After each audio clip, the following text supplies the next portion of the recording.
Phoebe Waller-Bridge's Lara Croft gets greenlit as Game of Thrones actress gets the star role. I just love the fact that Sansa Stark is going to be the next Lara Croft. Oh wait, money.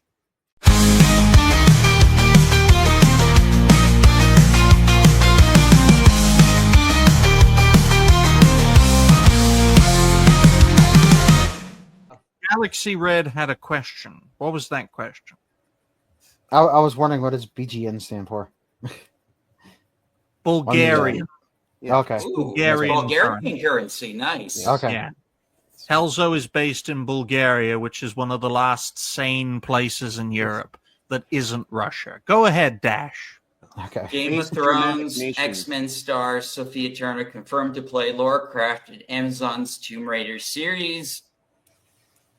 Will start shooting in 2026 with Game of Thrones star Sophia Turner confirmed to play Lara Croft. Is best known as Sansa Stark in Game of Thrones, though she has also played Jean Grey in X-Men Dark Phoenix. We don't want to know that. We don't want to know that. I remember Sophie Turner as the fantastic actress who got abused by a king and a bastard. Okay, that's how I remember this fantastic actress not being butchered in Fox's Last Stand to make X-Men something. But there's another donation. You must be loving this. Show it. Lixdexia. Yes. Lixdexia. Sounds like a World of Warcraft boss name. Nice. Go ahead, Ray. Yeah, I was going to say, although the Dark Phoenix movie is bad, Apocalypse was okay.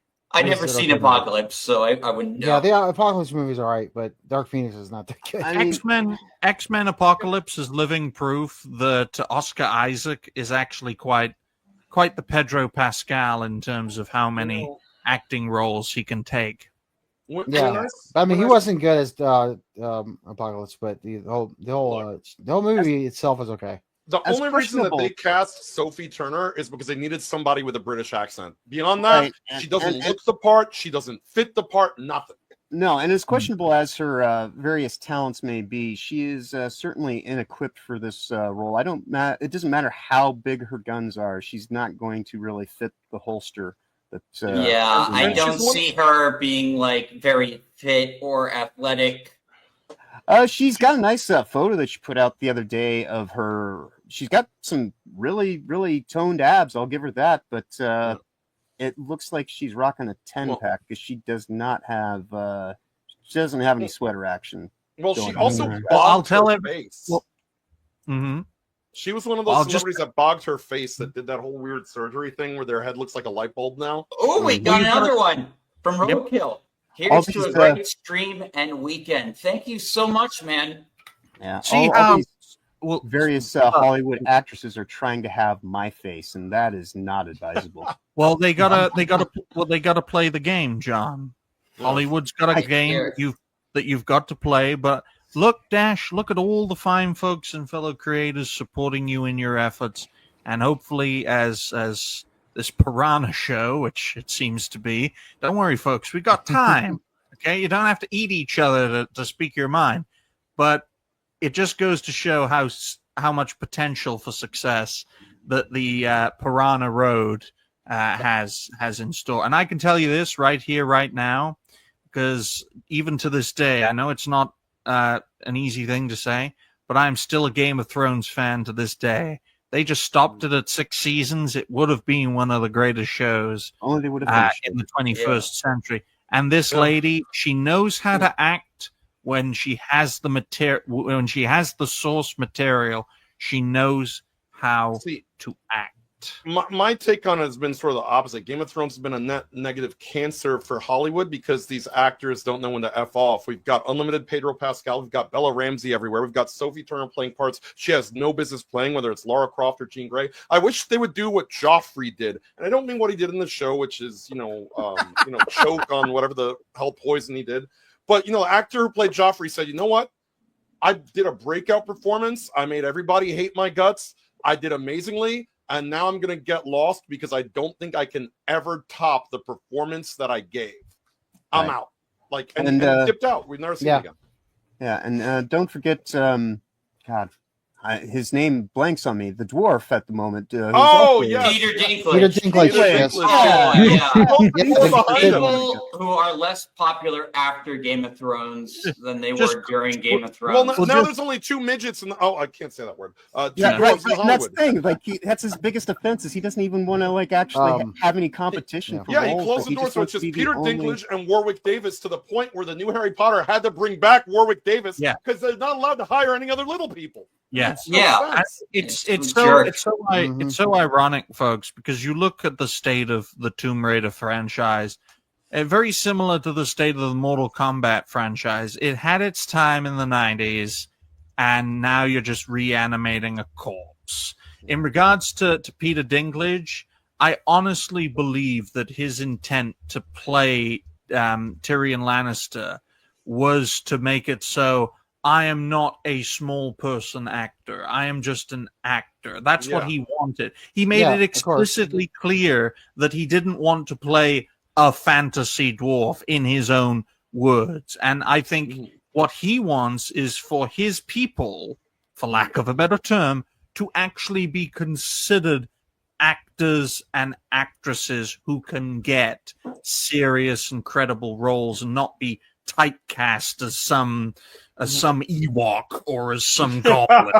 Well, that's the thing. Like, Peter Dinklage, like, had avoided like taking those types of roles almost his entire thing. Whereas Warwick Davis, one of his most famous roles is playing an evil leprechaun who makes women's boobs bigger. Oh my! well, it's also second most famous is Willow, but yeah. Oh man, those Leprechaun movies are something else. I think I've seen nearly all of them. I think it does speak to the quality of this Tomb Raider show that we've spent more time talking about anything else other than what it's going to be. Because we hardly have no anything modern too. reimaginings of Tomb Raider is that.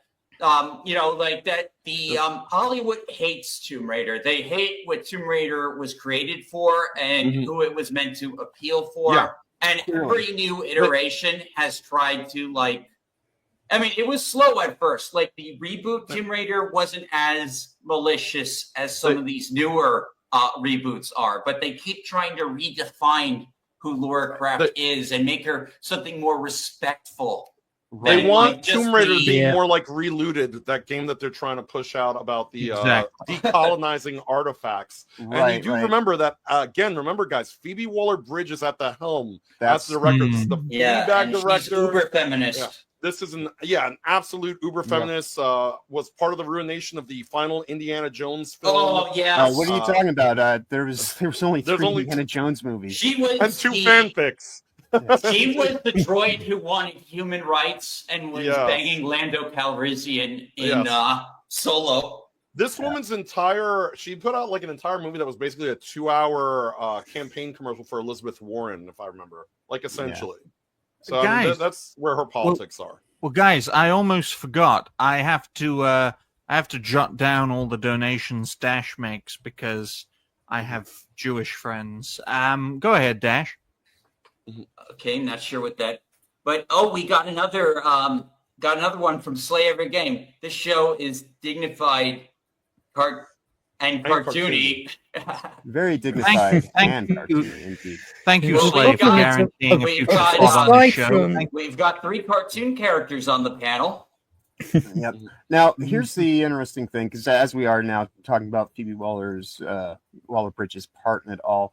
If you thought the Netflix abomination that came out this past year was going to be the ruination of Tomb Raider, buckle up, because this is going to be the worst thing that could befall this. The writing is on the wall with this from 10,000 miles away.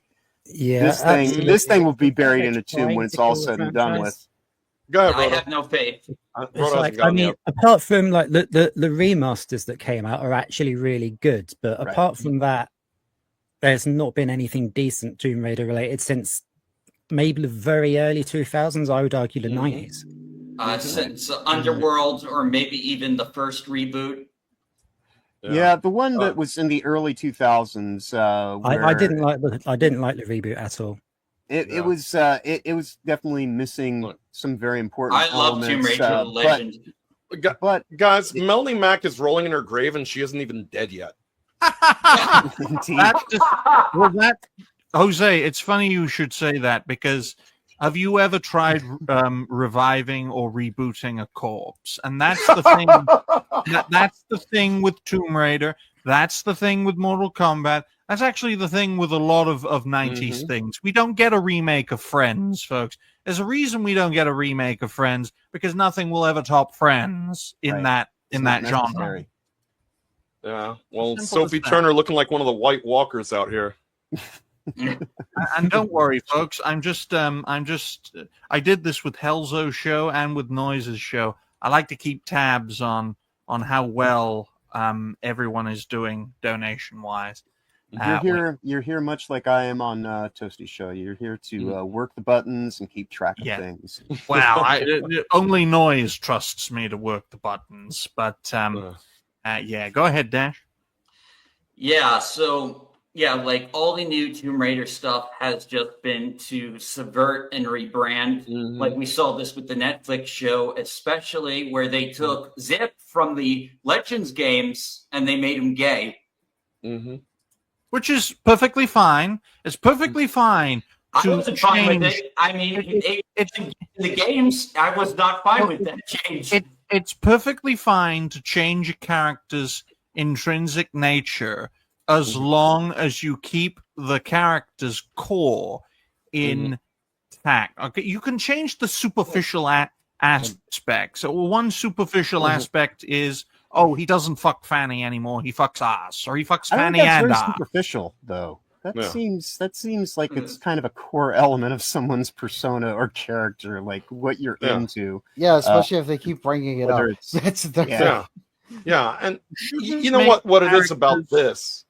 All I'm saying is that we shouldn't make characters one-dimensional. You can change key elements if you want to, but falling back on one-dimensional things isn't the way to go. Go ahead, Jose. I was going to say that Lara Croft, if you look at the original Tomb Raiders and everything that represented, was a cultural aesthetic to the point when you look at the cosplay, you look at the marketing, you look at the ads in the magazine. Angelina fucking Jolie. I mean, the render of Lara Croft was in Playboy magazine. Not even an actress, the render. That's how much the sex appeal was pushed. You cannot deconstruct sex appeal from Tomb Raider and expect it to continue to be what Tomb Raider was. You cannot expect it to catch on. You can't alienate all of the, all the men, the young men, because a lot of us were young and we had, we were raging testosterone teenagers back when this game first came out. I was even young when it first came out. Think about that. Exactly. And now you're going to say, it's the first one coming out. I was it's like for the women six, now. So it's for the women now. But here's the thing about the women: women don't like being ugly women either. That was part of the appeal of Tomb Raider to begin with. Women don't want to play as ugly women. So we're going